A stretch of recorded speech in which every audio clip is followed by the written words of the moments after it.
Ladies and gentlemen, boys and girls, children of all ages. Today, we continue our magical mystery multiplication marathon. Okay. I just made that up as I was talking. Now, as I've told you many times, if you can use your multiplication chart for 1 through 9, or you know your multiplication facts 1 through 9, then this is easy no matter how big the factors are. Doesn't matter how big the factors are, it makes it pretty easy. Yesterday, if you followed directions, you saw a couple videos about different ways to multiply. If those ways work for you, use them. My goal is that you get the multiplication correct the majority of the time. I don't care which process you use, which procedure you use. I just need you to know how to get the right answer when you multiply, so that I don't be driven crazy. Now what I'm going to show you is the standard algorithm. Why, Mr. McMurdo? Because that's what I learned when I was in school, is the standard algorithm. So I've been doing the standard algorithm for 40 years. And so that's what I know. Now I know how to do the others, but this is what I was taught, and this is what I was comfortable with. And most of you know a different way or two that you can do them because you learned them in other grades. So I'm going to use it to show you the standard algorithm. Now, in order to do these two problems, you need to know your multiples of 3, 4, and 5. If you know your multiples of 3, 4, and 5, these problems are not at all difficult. That's it. 3, 4, and 5. That's all I have to do. Even if you're talking to Juliet, that's still all you have to know, is your multiples of 3, 4, and 5. Now, before I do this, because I'm cool, I like to estimate. And so I'm going to make that 900 times 30. Now I'm multiplying a tens times a hundreds, which is going to mean my answer's got to be in the thousands, which means I've got to put 3 zeros there, or the same number of zeros that you see in the problem.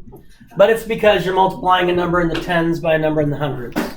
So that's how many zeros are going to be there.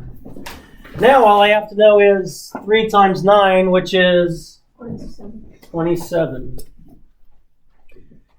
So my estimate is 27,000. So if you did this problem and you got 486, my guess would you want to go back and check it, because it's not going to be exactly 27,000, but it's going to be near 27,000, somewhere in the ballpark, somewhere close. Now, I'm going to see if I know my multiples of 4. 4 times 1 is 4. You guys do know. 4 times 7 is 28. So I have 28 tens, or 8 tens and 2 hundreds. 4 times 8 is 32 plus 2 more? 34. 34 hundreds is the same as saying 3,400s. So now, we've done, this was actually 871 times 4.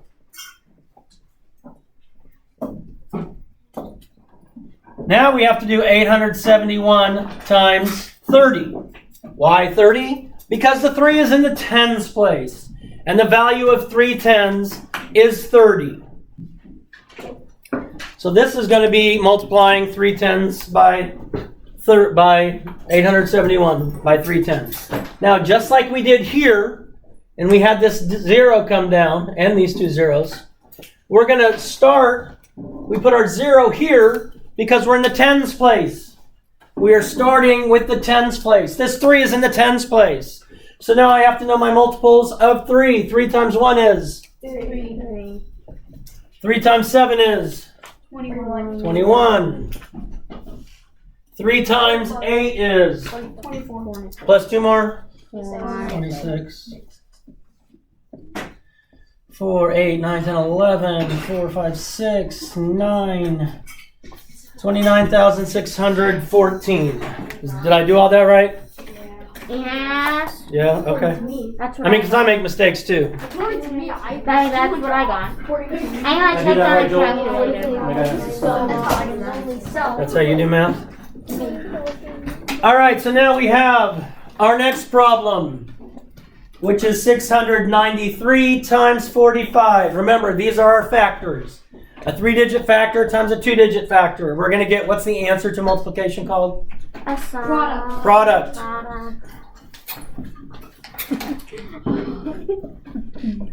All right, a product. Good. So we have to know our 4s and 5s. We already proved we knew our 4 over here. We have to know our 4s and 5s. We have to be able to read the multiplication chart, 4s and 5s. Either way, it's not difficult. I'm going to estimate. I'm going to change this to 700. I'm going to change this to 50. And I'm multiplying a tens by hundreds. So that means my answer is going to be somewhere greater than 999. So I take these 3 zeros, I move them down. 7 times 5 is 35. So my answer needs to be somewhere around 35,000. Let me see this first. Go for payment. There in the library. Yes, ma'am. All right, so now I'm going to look at my ones place. Everybody knows their 5s. Those are the easiest ones to know, right? 5 times 3 is 15 ones, or 5 ones and 1 10. 5 times 9 is 45. plus 1 more 10 is 46. 46 tens, 6 tens and 4 hundreds.